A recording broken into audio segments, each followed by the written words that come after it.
ओडिशार आईटी क्षेत्र में हेबाकु जाउछि एक विराट परिवर्तन। जे ओडिशा सारा भारत में केवल शिल्प एवं खनि पई परिचित थिला ताहा आज भारतर एआई कैपिटल हेबाकु जाउछि। आसंतु आलोचना करबा से 20,000 कोटीर मेगा प्रोजेक्ट विषय में। नमस्कार, जय जगन्नाथ, मु संजीव एवं आपण देखुछन्ती Odia boss YouTube channel. Bangalore रो प्रसिद्ध AI startup Sarvam AI Odisha सरकार को सह मिसी भारतर प्रथम सोवरेन एआई हब प्रतिष्ठा करने जाउछि। प्राय 20,000 कोटीर एही प्रोजेक्ट ओडिशार सबठारु बड़ प्रोजेक्ट बोली कुहा जाउछि।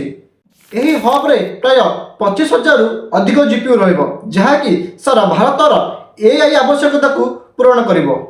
केवल एतिक नुहे, एही प्रकल्प प्राय 5,000 रु अधिक चाकरी सृष्टि करिवो बोली कुहा जाउछि, जहाकी ओडिशार युवक मान पई एक सुवर्ण सुजोग।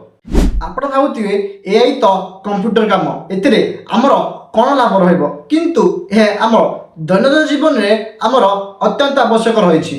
आसंतु जानिबा केमिति एहा द्वारा एपरि एक टेक्नोलोजी प्रस्तुत हेबो जहा ओडिया भाषा को सटीक भाबे बुझी पारिबो। चाषी माने निज भाषा रे कृषि परामर्श पाई परिबे एवं छात्र छात्री माने ओडिया रे जटिल विषय को बुझी पारिबे।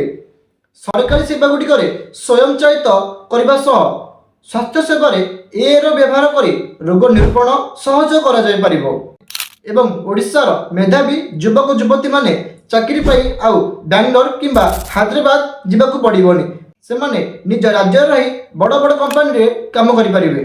तेबे एठी प्रश्न उठछि, एही प्रोजेक्ट केवल ओडिसा रे कोन पई हैला, अन्य को राज्य रे कोन पई हैला नाही? राज्य सरकार को सूचना और प्रजुक्ति विद्या सचिव विशाल कुमार देव को कहवा अनुसार ओडिशा ହେଉଛି ଭାରତର प्रथम राज्य ଯିଏକି ଏକ स्वतंत्र एआई नीति प्रणयन କରିଛି। ଏଠାକାର ସଂସ୍ଥା ବିଜୁ ଶକ୍ତି ଏବଂ ବ୍ୟବସାୟ ଅନୁକୂଳ ପରିବେଶ ବଡ଼ ବଡ଼ ଟେକ୍ कंपनी को आकृष्ट କରୁଛି। ओडिशा एबे सिलिकन भैली सह प्रतियोगिता करबाकू प्रस्तुत अछि बोली से कहछन्ती। तेबे जदि हम आचरण करबा केउ वर्ग लोक माने अधिक लाभवान हेबे, तेबे छात्र छात्री मानकर चाकरी पाइबाटा आरंभ करी चाषी माने एआई असिस्टेंट जरिया रे फसलर रोग निरूपण एवं पाणीपाग सूचना ओडिया रे पाई परिबे।